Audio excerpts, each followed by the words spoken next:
Hey folks, JJ here in the spray booth for Jewitt Guitars in downtown Cleveland, Ohio, the home of the Rock and Roll Hall of Fame.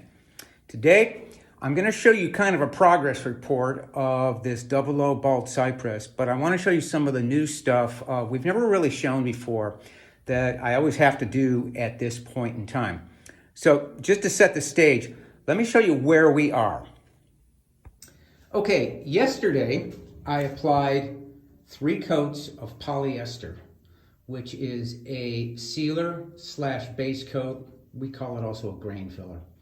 It's a very thick product. It dries super hard, and we just basically apply it as heavy as we can with a spray gun, and then we sand it all back. The idea here is that we want to get the grain completely filled so that everything looks like, well, Formica, sort of like as you can see here. So the sides are done. Top, I did not spray polyester on, but I did spray a little thin band of it right around where this arm bevel is, that ebony arm bevel, to help fill it. But we don't put polyester on the top. What I've done here is I've done some coloring, and I want to show you the 2 things that I've done. First of all, I decided to shade the neck a little bit. Now, I had some, let me take it down. I had some really kind of dark grain going down in there that you can see, and I really didn't like it. I mean, you know, it is wood, it is part of the wood and all that, but I just wanted it to be a little bit less obvious. And also, by darkening the heel here, as well as the volute, it helps to kind of anchor it a little bit and gives it almost kind of a little sunburst effect, which I think is neat and sort of lightens everything up. I did have to tape off the edge here where all that white binding is and the white purfling there. And you never can really tape it off perfectly. So what I do is I use my trusty StewMac scraper. I'll give you a link for that in the comments, to scrape all the extra sunburst off, or it was basically not really a sunburst. It was just medium brown trans tint in a thin lacquer, and sprayed with a PPS gun and kind of a touch-up gun. You could also use the StewMac HVLP touch-up gun as well to do this. What I'm doing now is I'm finessing some of the touch-up of the binding and binding gaps and things like that. And to do that, for example, here I had a little bit of a seam where the purfling, this white maple purfling, met. It's not a contiguous strip, so I had to seam it. As good as I can seam it, I always do get a little bit of a butt joint or kind of a black line, which if you look very closely, you can see it. It's right here.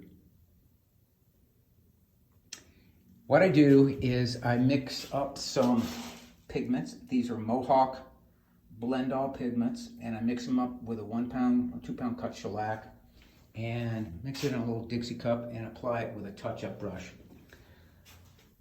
You never can really get it perfect, so what I do is I then come back with a X-Acto knife and just kind of scrape it a little bit. If you go and search YouTube channels or YouTube on my channel, you'll see a bunch of videos on how I do this. The most indispensable items I have, though, in my arsenal for touch-up are these. These are Micron pens. And as you can see, I've got a bunch of them here. They don't last forever, so once they run out of ink, I just toss them. You can get these through StewMac now. StewMac does carry these. I really only use the brown and the black. And where I use these is I use it to touch up or finesse the black inside line of that purfling. Because sometimes where I get gaps in the binding and I have to fill it with super glue, it goes gray a little bit once you sand it and everything. So I come back around and I darken that up with that black Micron pen. You can also use the black Micron pen to basically just kind of edge that little white touch-up I did earlier, just to make it blend in better. I did the same thing on that little drop pendant there. And I also touched up my miters. My miters weren't perfect on this side, so I used a little bit of pigment with a touch-up brush, and then, as I described earlier, I cut it back. Now, I don't want it to be a butt joint, so what I do is I take my X-Acto knife and I score a little miter in there, just to make it look like it was a real miter and not a touch-up butt joint, which wouldn't exactly be bad, but it's not exactly what I want either. So, I had a few little areas on the black ebony. It was part of where the, when I glued the veneer on, there was a little bit of a glue seam there, so I touched that up. I used black blend all powder and a touch-up brush, and then just kind of blended it in. I wouldn't really use these to do that because it's a wider area, and these are a very, very fine line. So that's where we are. What I'll do now is I'm ready to spray the first round of urethane. So tomorrow when I come in, I'll spray 3 coats back to back of my Ilva urethane, which StuMac will carry shortly. It should be up on their site soon. And I'll let that dry overnight, sand it back, and apply 3 more coats. And then basically this guitar is ready to level sand and buff out after about a week drying. So that's where we are, and that's what I'm going to do. And thanks for watching. And by the way, if you have a chance, or if you haven't yet, please subscribe to my YouTube channel. It does help in the long run with all of this content I put up. So this is the Cypress 00. It's looking really good.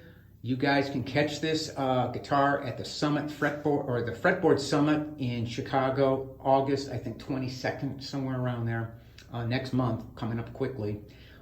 You can not only see it, but you can also play it. This guitar, if it doesn't sell at the show, will eventually go to Eddie's Guitars, and in their very capable hands, I'm sure that they will eventually sell it. This is a real looker of a guitar. Look at that top, and look at that rosette. I just love that rosette. Anyways, over and out.